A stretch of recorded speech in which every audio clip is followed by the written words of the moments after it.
Agora esta chamada está sendo gravada.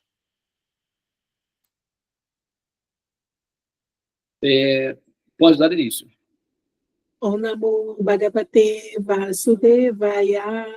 Om Namo Bhagavate Vasudevaya. Om Namo Bhagavate Vasudevaya. Mantra 10. Os sábios explicaram que se recebe um resultado a partir do cultivo de conhecimento e que se obtém um resultado diferente a partir do cultivo de ignorância. Vou repetir. Mantra 10. Os sábios explicaram que se recebe um resultado a partir do cultivo de conhecimento e que se obtém um resultado diferente a partir do cultivo da ignorância. Devi, querida, você pode fazer o sânscrito?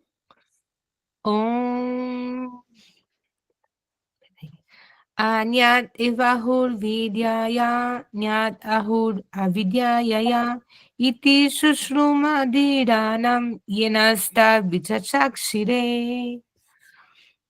Om Bhagyana Timirandhasya Jananjana Shalakaya Chaksurum Militan Yena Tasmai Shri Gurave Namaha. Om. Muito bem. Hoje nós já estamos na segunda metade, né,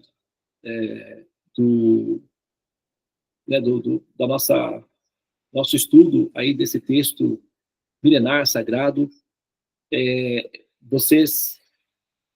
Nós estamos tendo o privilégio de fazer essa imersão nesse livro, nesse conhecimento. Esse conhecimento foi o conhecimento que abriu a dimensão de relevância dos Vedas para o mundo ocidental, através um dos primeiros pensadores, né, como a gente viu lá nas primeiras aulas, foi o Schopenhauer, e depois vieram muitos outros pesquisadores do conhecimento védico, dando o devido valor ao conhecimento védico, que até então os britânicos, como eles dominaram a Índia, uma das formas de dominação é a dominação cultural. Então você tem que ridicularizar a cultura local para impor uma nova cultura. Então os britânicos tinham uma tendência de ridicularizar o conhecimento védico, propagandeando a ideia de que se tratava de conhecimento tribal, aborígene, etc. E os alemães, naquela inquietude do iluminismo, acabaram se deparando aí com o conhecimento védico, e eles não tinham necessariamente a obrigação de consumirem a propaganda dos ingleses, porque sempre houveram, né, esse tipo de batalha aí cultural entre os países europeus, França, Inglaterra, Alemanha. Então esse nacionalismo, de certa forma, foi benéfico, porque a propaganda dos ingleses em relação aos Vedas era bastante pejorativa e depreciativa, porque os britânicos dominavam a Índia. E esse texto, o Upanishads, que é sofisticado em conhecimento, então, né, favoreceu para que o conhecimento védico recebesse o devido valor para os pensadores. Então, é um texto bastante importante do ponto de vista tanto cultural, do ponto de vista da evolução humana, como também do ponto de vista intelectual, individualmente, para aqueles que querem aprender conhecimentos transcendentais sofisticados. Tá? Então, por isso, o Upanishad cumpre essa função aí. Nós estamos da metade para frente já desse estudo, né? São 18 versos, né, David? 18 versos, nós estamos no verso 10, então já cobrimos aí mais de 50% do conteúdo, estamos entrando na próxima fase. E, curiosamente, né, os sábios explicam, os rishis orientam, que se recebe um resultado a partir do cultivo de conhecimento, ok? E que se obtém um resultado diferente a partir do cultivo da ignorância. Okay? No Bhagavad Gita tem um verso que vai dizer o seguinte: Nasato vidyate bhavo nabhavo vidyate sataha ubayo apidristantatu anayo tatadashvihi. Darshan, que significa a visão, Rishi, os sábios viram. Então, o verso vai dizer o seguinte: os sábios, aqueles que são videntes da verdade, aqueles que enxergam o conhecimento real, identificaram uma diferença entre aquilo que é permanente é real, aquilo que é temporário não é real. E como é que eles chegaram a essa conclusão? Estudando a natureza de ambos. Então, aquilo que permanece é realidade. Aquilo que é impermanente é irreal. E por irreal, né, nós podemos dizer simulação, ilusão, etc. Aquilo que for necessário. Agora, o cultivo de conhecimento, dá um pouco de trabalho, hein? Por quê?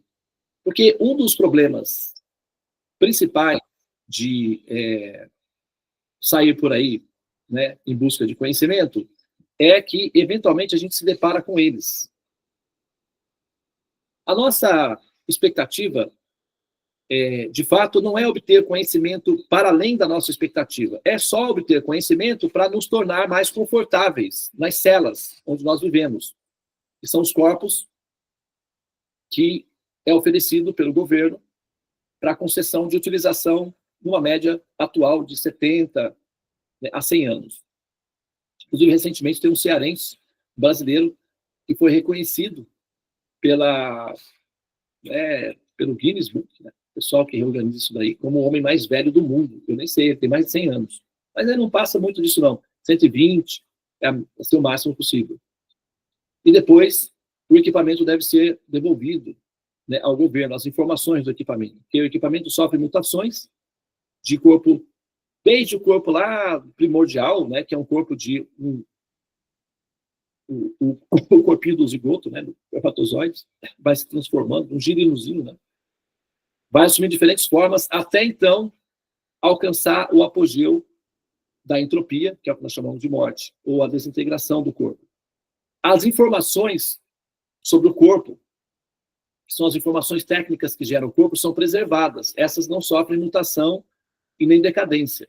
É como matemática, por exemplo. A matemática, ela é altamente preservável. Se a gente voltar no passado da criação do universo, vamos colocar aí 15 bilhões de anos atrás, a gente vai ver a matemática exatamente como a gente vê hoje. E se a gente for para o futuro, daqui 15 bilhões de anos, a matemática funciona da mesma forma. Ela é altamente preservada, ela não sofre mutações e nem alterações com o elemento tempo. Ela se mantém integral. Então, é altamente reciclável. E o que forma o corpo, basicamente, são informações matemáticas. Então, o corpo ele é reciclável e pode ser reutilizado. As informações, por exemplo, vou pegar aqui, eu vou pegar aqui uma caneta, vou pegar um lápis. Vou pegar esse lápis aqui. Os átomos que compõem essa estrutura estão todos aqui, tá? Beleza. Se eu pegar e desintegrar isso aqui, pegar os átomos, explodir isso daqui, virar poeirinha atômica no universo, isso daqui deixa de tecnicamente de existir enquanto forma. Mas a informação desse objeto é preservada matematicamente no universo. Então, se eu conseguir reunir todos os átomos que compõem essa estrutura, eu posso ter isso aqui de volta. Porque os átomos, os elementos que compõem, eles permanecem na estrutura da criação, nada se perde, nada se cria, tudo se transforma. Então, a energia é preservada. Eu só preciso de reunir os átomos na mesma posição para ter de volta. É exatamente esse tipo de conceito que os cientistas atuais estão utilizando para melhorar o sistema de viagens de um lugar para o outro. No futuro, eles pretendem ter teletransporte. Que é o que faz teletransporte? Você desintegra o corpo aqui, preserva a informação e reconstrói lá na frente. É o que se chama de teletransporte. Então, já conseguiram fazer isso com uma pequena, eu acho que foi moléculas. Já conseguiram. Desintegraram a molécula aqui, porque aí você tem uma quantidade de átomos que você consegue controlar, e reestruturaram essa molécula lá na frente, a uns certos quilômetros de distância, e deu certo. Então, no futuro, é possível os aeroportos, você vai entrar numa cápsula, você vai desaparecer na frente de todos, e lá no outro país, você vai aparecer na cápsula na frente de todos. é o que se chama de teletransporte. Faz parte de um processo aí de, né, para nós parece ser um pouco meio absurdo agora, mágico demais, mas se você pegar o seu celular e voltar na Idade Média, você será um deus com um telefone celular nas mãos. Então, tecnologia torna as coisas mágicas, é verdade. Então, a tecnologia é coisa do futuro. E o futuro vai chegar. Mais cedo ou mais tarde ele chega. Chegou, né? Olha aqui, eu estou sentado, ok? A França fica a quantos quilômetros daqui, Dave? Quantas horas? 10 horas de viagem? 5.000 quilômetros. 5.000 quilômetros. Ela está a 5.000 quilômetros, eu estou sentado aqui no meu escritório, confortavelmente, não estou gritando o suficiente para ela poder me ouvir lá a 5.000 quilômetros de distância. Isso é mágico. Né? Online, imediatamente ela me ouve. Isso é mágico. E mágica é uma questão de tecnologia. Ok? Então, assim, os pensadores, os observadores, pesquisadores da criação vão dizer de duas formas, vão dizer duas coisas. Uma forma é a forma analógica. Forma analógica é tudo aquilo que você pode controlar, por exemplo, isso aqui é analógico, estou tocando teoricamente, né? Então, eu pego um telefone com um fio, é analógico. Então, tem coisas que são analógicas e tem coisas que são virtuais, né? O telefone celular, ele é virtual, ele funciona por software. Ele tem a parte analógica, que é a parte rígida, hardware, e tem a parte virtual, que são softwares, que funcionam ali na operação. Então, sempre existem esses dois fatores, analógico e virtual. Tá? O termo conhecimento, ele também tem esses dois fatores. Conhecimento não é sempre abstrato. Conhecimento, ele tem duas fases, analógico e virtual. Ele também tem a parte rígida, que é a parte mais simples, e tem a parte mais sofisticada, que é a parte mais complexa. Tá? A parte mais rígida, a parte mais simples, é que quando a gente olha no espelho, né, nós podemos olhar para o espelho e dizer, esse cara sou eu. Funciona. Né? É uma parte analógica. Mas se você pressionar essa afirmação, ela deixa de ser verdadeira. Porque aí você teria que provar que o espelho é possível, você teria que provar que aquela pessoa no espelho tem consistência, você teria que provar que a matéria é um ente realístico, você teria que demonstrar tudo isso. E como é que você vai fazer isso? Com dados que demonstram que não é assim. Com dados matemáticos, com física moderna, sabe, experimentos científicos que demonstram que não é assim. Como é que fica? Mas Devananda, os cientistas mudam de opinião toda hora, eles são todos dominados, né, pelo Lúcifer e tal, a combinação que se juntaram para dominar a humanidade e tal, e você pode ir por esse caminho aí também, tá? Tem muita gente que vai por aí. Mas só que pensadores são práticos. Ok? Então, assim, nós podemos nos adaptar ao sistema analógico e vai funcionar por um tempo.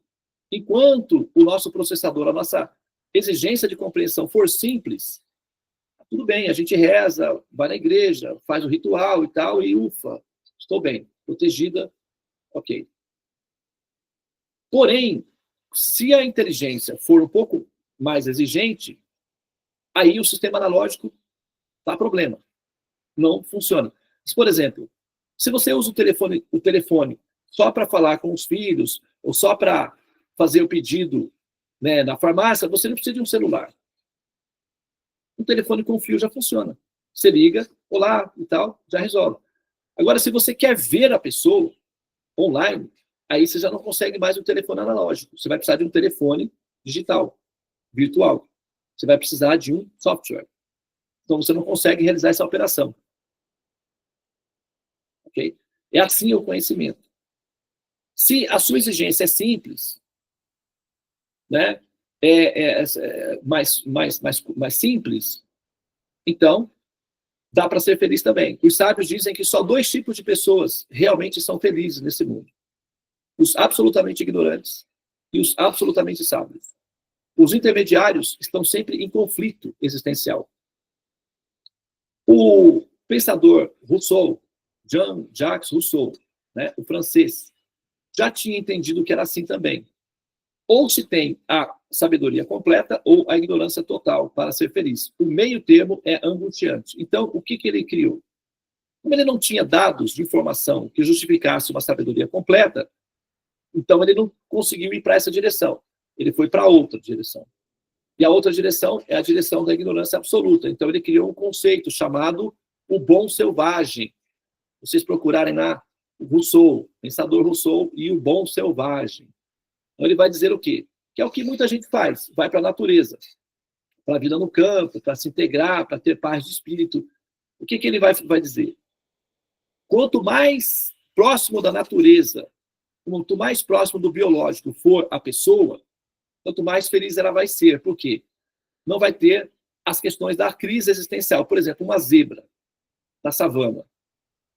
Ela está ali comendo a graminha dela e ela não está nem um pouco preocupada por que eu tenho que ser uma zebra quando eu poderia ser um leão. Ela não tem essa crise. Ela não tem essa crise moral, ela não tem esse conflito com Deus. Por que você, ó Deus, não fez com que eu fosse um leão ao invés de uma zebra? Pô, você me sacaneou, aí já não dá, hein, meu amigão? Pô, você é amigo da zebra ou amigo da onça? Ah, você é o amigo da onça. Tá, então tá, ó, tô magoado aí com você, viu? Tchau, fui. A zebra poderia entrar numa crise dessa, né? Felizmente, ela não tem esse problema. Então, quanto mais zebra você for, menos crise você terá. Tá? É isso que o Rousseau falou, não sou eu que estou dizendo não, tá bom? Eu até nem concordo muito com ele, mas ele falou isso daí, ó, seja uma zebra. Porque zebra não tem conflitos morais, éticos, filosóficos. Então, se abrigue na ignorância. Você vai ser feliz, porque você não vai ficar pensando no que... A zebra, o que a zebra faz? Come, dorme. Se é casado, tem filhotinhos. Os filhotinhos de zebrinha são a coisa mais linda do mundo. É fofinho, todo assim, listradinho. Eles têm felicidade familiar também. Ok? Então, todos os prazeres que o ser humano sofisticado tem, as zebras também têm. As baratas, os insetos, os pássaros.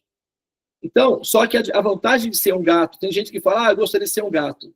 Não precisa ficar tendo problemas, eu gostaria de ser um cachorro. Tem gente que fala isso, né? Eu quero nascer que nem um cachorro, que nem um gato. Por quê? Tem uma vida fácil, sem ter problemas de crise existencial. Tem gente que vai por esse princípio aí, que é a teoria do Rousseau.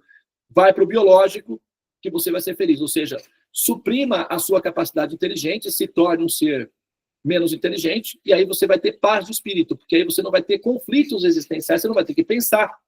Então, a solução é Deus zebra na cabeça. O negócio é... Você lembra quando o pessoal falava, o time de futebol que jogava, né, que deu errado, não deu resultado, você, deu zebra. Deu zebra. Então, se você quer ser feliz, aposte na zebra, que aí dá certo. É uma direção. A outra direção é o conhecimento. Dá desconforto. Tá. Tem que reaprender, tem que repensar, tem que reavaliar, tem que juntar as peças. É como montar quebra-cabeça. Tem criança que não tem paciência. Pega e joga assim. Não gosto disso daí. Por quê? Montar o quebra-cabeça dá trabalho. Então, os seres humanos têm essas duas opções. Ou aposta na zebra, ou aposta já uma aposta de futuro. Os sábios são aqueles que apostam no futuro. Os ignorantes são aqueles que apostam na zebra. E aqui o verso está dizendo, os sábios explicam que tem dois tipos de resultados. Um vai dar zebra. O outro vai dar moksha, liberação. Aí você decide onde você quer apostar as suas fichas. Mas você vai ter que apostar. Porque ficar no meio caminho vai fazer você um ser infeliz, porque você vai ter que lidar com um conflito que é a crise existencial. O ideal é tomar uma pílula para anestesiar, para parar de pensar. Tem gente que faz isso com drogas, com antidepressivos, com analgésicos, com hobbies, com passeios para a Europa, com várias formas de anestesiar a crise existencial. Né? Sexo, esportes, enfim. Porque aí você se distrai e a zebra, o problema desaparece, e a ignorância se estabelece, e a ignorância é bem-aventurança para aqueles que são letárgicos, porque dá a elas a facilidade de serem felizes, porque não precisam se relacionar com conhecimentos. É assim que funciona. Os sábios, então, para terminar minha fala, dão a seguinte metáfora. eles chamam isso de Bacanda Nyaya.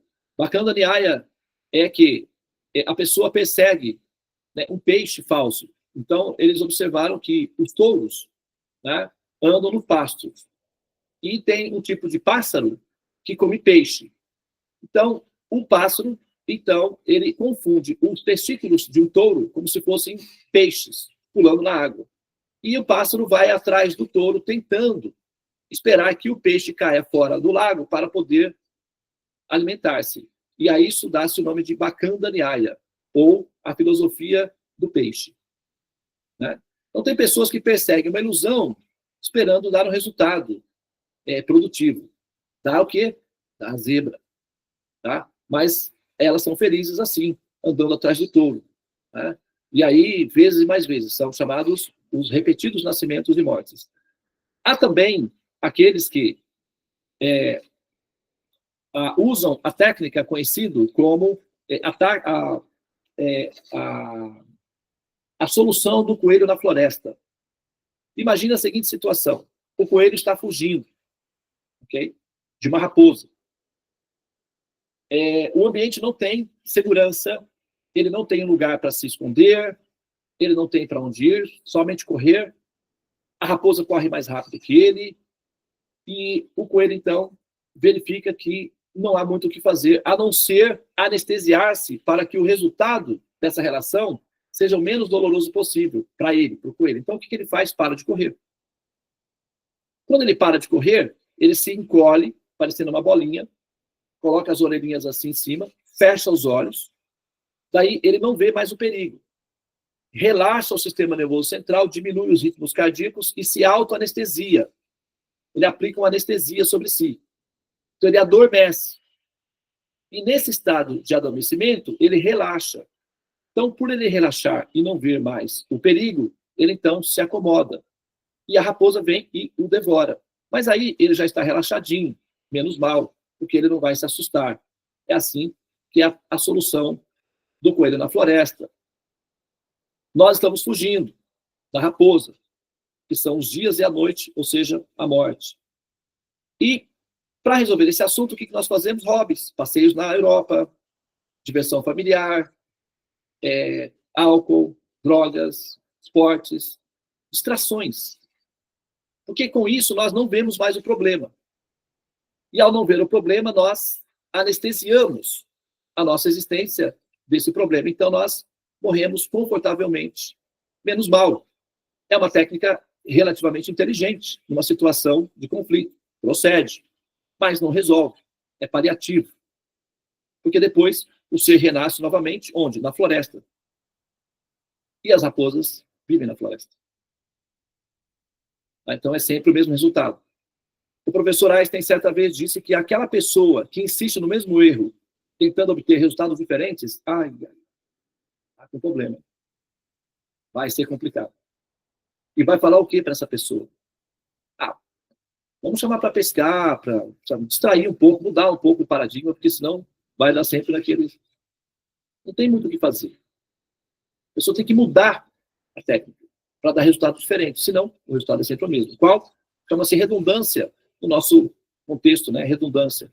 Mas, em termos védicos, chama-se samsara, o que significa nascer, renascer, morrer, renascer, morrer, renascer. É uma pautazinha que pode durar muito tempo. O universo, a explicação de universo inflacionário é muito mais perfeita que a explicação do Big Bang.